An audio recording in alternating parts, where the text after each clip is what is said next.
পর সিইউবির Canadian university বিশ্ববিদ্যালয়ের ভাইদের উপর পর্যন্ত অ্যাটাক হয় এবং ওই মুহূর্তে কি হয় আমরা তখনই শুনতে পাই নর্দার্ন ইউনিভার্সিটির দুইজন শিক্ষার্থী শাহাদাত বরণ করেছে। শুধু সেটি নয়, আমার এখনো মনে আছে এই অবস্থায় বৃষ্টির মতো ওই পাশ থেকে ঘুরে আসছে, আমরা এই পাশে দাঁড়িয়ে আছি, আমাদের হাতে নাই কোনো ঢাল, নাই কোনো তলোয়ার, নাই কিছু। ওই সামান্য খড়গুলো যা পেয়েছি সেগুলো ধরে আমরা নিজেদেরকে প্রোটেক্ট করার চেষ্টা করেছি, কিন্তু কেউ একবার আমরা পিছু হতে যায় নাই।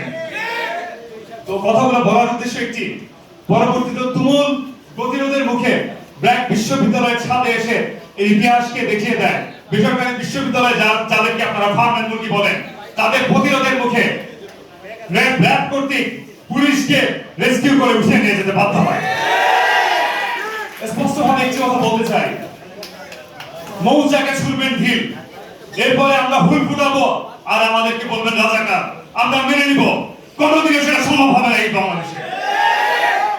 18 জুলাই পরবর্তী 19 এবং পরবর্তী আমরা সবই জানি 5ই আগস্ট 3 আগস্ট কিভাবে আমরা 5ই আগস্টকে আমরা 6 আগস্ট থেকে লং মার্চকে গিয়ে 5ই আগস্টে এনে নাহিদের সিদ্ধান্ত মোতাবেক আমরা সবাই নতুন বাংলাদেশ বিনির্মাণ করেছিলাম। দুঃখজনক বিষয় একটি, বৈষম্য বিরোধী ছাত্র আন্দোলন, বৈষম্য বিরোধী বাংলাদেশ, নতুন বাংলাদেশ 2.0 যে বিষয়টি আমরা বারবার সামনে নিয়ে আসছি, কিন্তু আমরা মনে হচ্ছে আমরা নিজেদের মধ্যে সর্বাধিক বেশি বৈষম্যগুলো করে ফেলছি। এখনো কিন্তু প্রাইভেট পাবলিক কোন একটি অনুষ্ঠানে গেলে সেখানে প্রাইভেট থেকে দুজন যাচ্ছে, পাবলিক থেকে, আবার পাবলিক বলতে সেখানে ঢাকা বিশ্ববিদ্যালয় কেন্দ্রিক একটি সিন্ডিকেট মেনটেন করা হচ্ছে। আমি ওভারঅল সব দিক থেকে বলতে যাচ্ছি, পাবলিকের মধ্যে যেভাবে সবার পার্টিসিপেশন ছিল, প্রাইভেটের মধ্যে একইভাবে সমানতালে পার্টিসিপেট করেছে।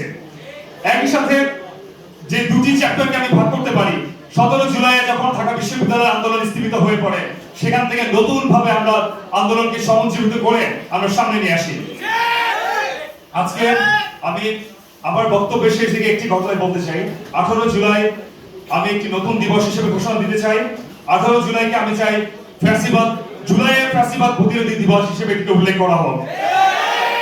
ধন্যবাদ সবাইকে। ইনকিলাব জিন্দাবাদ।